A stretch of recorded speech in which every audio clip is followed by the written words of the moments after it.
Hey guys, I'm Marion and welcome to Simply Made Homestead. Today, I just want to take you on a quick little tour through the garden and show you what we've got going on and what's to come. Let's go.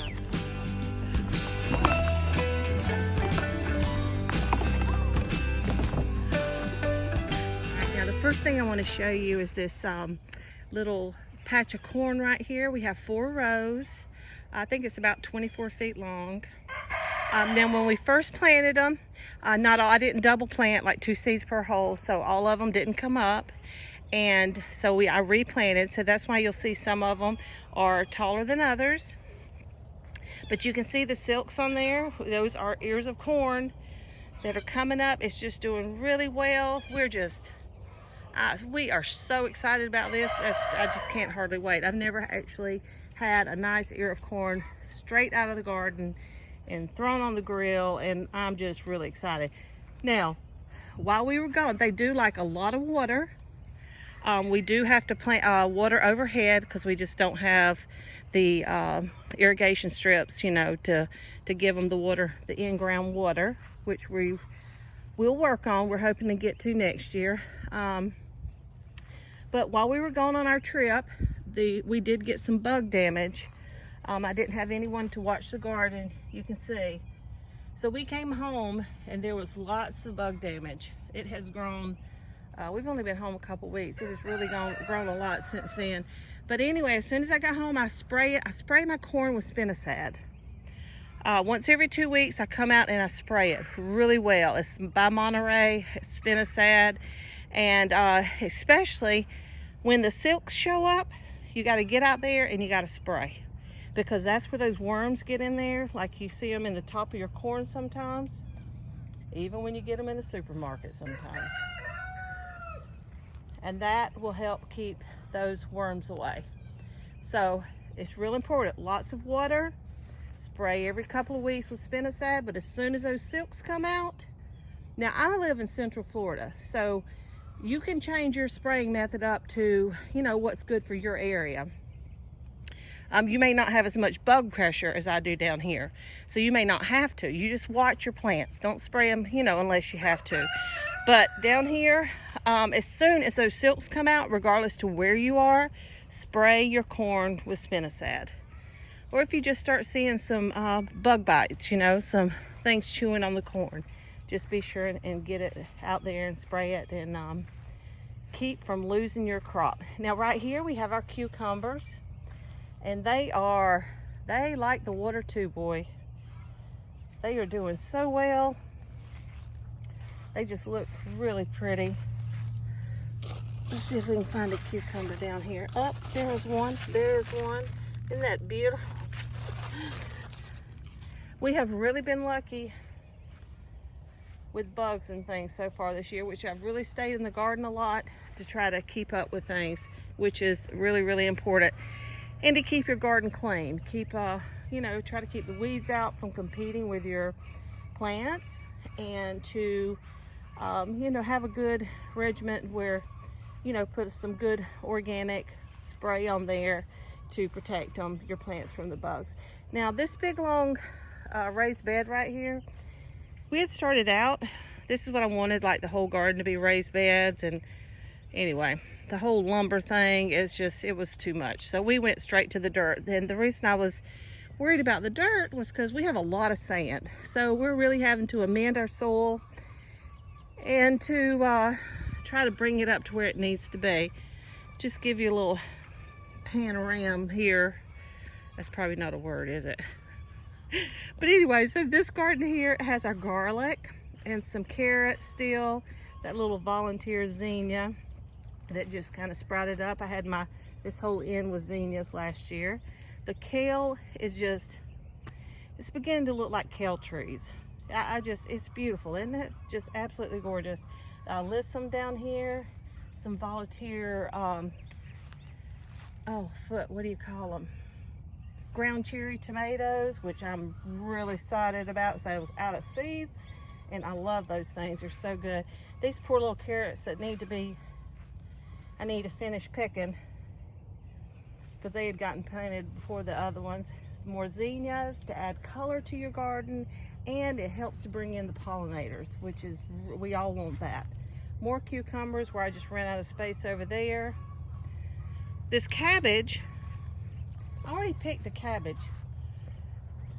Maybe I didn't on that one. That one's got to be picked, and I've got to do something with it. But then this little side shoot came off. You see how big that thing is? There's the cat beside it. That cabbage is huge, and it is gorgeous. Man, it's pretty. I just love that thing. My dill's doing really well down there. Here's our asparagus patch. Just looks beautiful, absolutely. First year growing. So we just planted this year, but you see how it's really coming along. The taller one right there, we got that. We had that one from last year.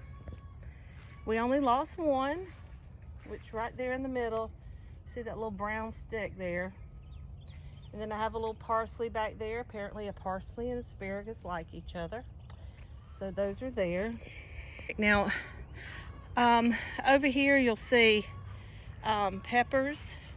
Now I planted the peppers but with the recommended spacing on the package, you know, on the thing. And I didn't grow these from seeds, I bought them.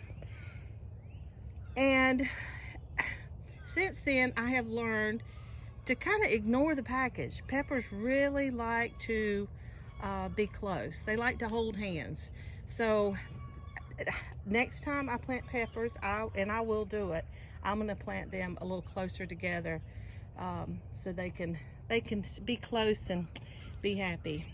Now right here you'll see our eggplant that's coming right along. You see we've got some, oh yes, I see fried eggplant in my future. It's really exciting. More pepper plants. And once again, it's, you know, you see I try to really stay on top of the weeds. I do have the single wheel hoe by Haas Tools, which makes it super easy to weed in between the rows.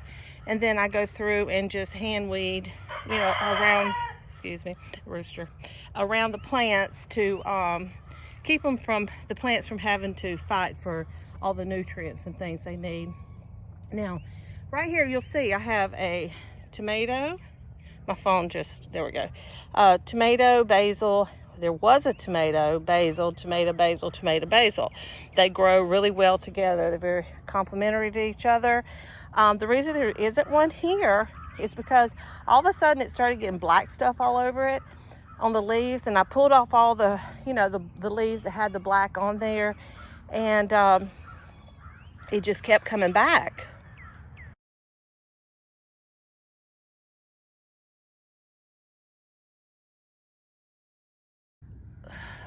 As you can see, I want you to see those beautiful little tomatoes. Oh, I love these. Those dark purple, black tomatoes. They have kind of a smoky flavor to them. I can't wait. Cannot wait. So, more pepper plants here. We've got a whole row here. And I see some weeds out here around my tomato plants over there I'm gonna have to get to. There you go. And then right here we've got all of our beans, which I'm really wanting to plant some more beans. Got some Christmas limas that are just calling my name, and some rattlesnake beans that I really want to get planted. But these are doing so well. They are just growing like a weed. There's 3 different kinds. There's Good Mother Stallard, and then there's the Trail of Tears here, and then these, it's a butterbean, but I can't remember what it's called. Now over here you'll see some more peppers and some sunflowers in the middle, and then I have a Roselle hibiscus there, and then I've got little sprouts of okra over there that have still got to be replanted, and then peanut patch over there. Now down here we have sweet potato slips. These are old potatoes from last year. They were the real small ones, and I came out and I just dug a trench about 4 inches down, laid the sweet potatoes out end to end, and covered them up, started watering. And those are our slips that we are going to be planting very, very soon. You see how big and beautiful they are. It's time to plant. Okay, now right here, let me come down here. These two hills right here were my potatoes, my Irish potatoes. And before we went on a trip, they looked like this, and were gorgeous. And then we came back, bugs had gotten them, they had blight. I pulled leaves off, I cut them off, I tried to get rid of the contaminated leaves, but it had just been overtaken. I was going to end up losing my potatoes, because from what I've read, I've never had to do this before, I've only grown potatoes a few times, that the blight will go right down to your potato and it'll rot your potato. So they said to cut them all off right down to the soil. I burnt the potato leaves, the plants, and now the potatoes have been sitting there. Now they said to wait, what I've read, said to wait about 2 weeks before you dig your potatoes. But today, I can't stand it. So we're gonna dig one little end right here and just see what we get, okay? From what I understand, your potatoes, we still had a couple more weeks before it should have been time to dig. So they're probably gonna be smaller than normal, but we'll still have potatoes. So that's what we're hoping for. So let's dig up one little end and see what we got.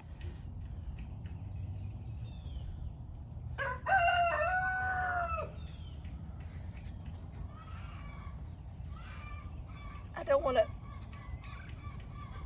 I'm trying not to stick this fork into the potatoes. Let's hope, oh, I started to say, let's hope there's some potatoes down there, but look at there. That looks like some nice boiling size right there now. Doesn't that look good? I think that's pretty awesome.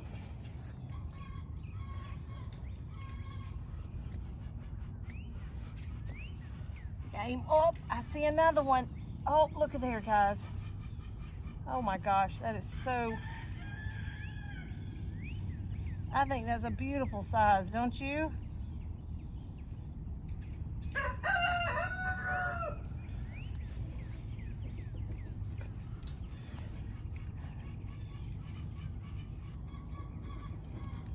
Whoops, there's another one. This is when you need kids out here.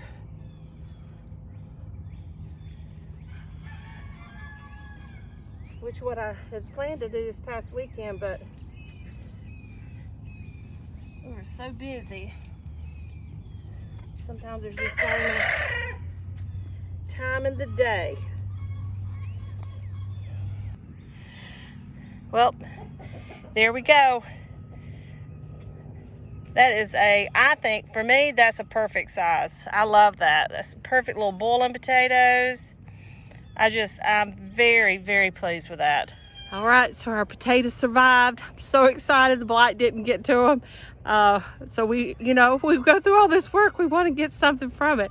And it's always really nice when it works out. Now, the sky is so beautiful right now. I just want to flip you around real quick and give you a visual, okay? Hold on. All right. Look at this. I just want you to see what I'm seeing right now, because it's just beautiful. You get a little glimpse of our farm, our little homestead. Okay guys, that's it for today, but thank you so much for being here with me and taking a little walk through the garden. This is my happy place. I don't know where your happy place is, but make sure you find one. It's so good for your spirits and for your soul, just to go to that little place and just hang out for a while each day. Now, if videos like this are helpful to you, or if you benefit from them in any way, please hit that subscribe button and ring that bell for notifications so you won't miss a thing. And if you would like to help us, the best thing you can do is to share us with your friends and family. So until next time, take care, guys, and God bless. Happy homesteading!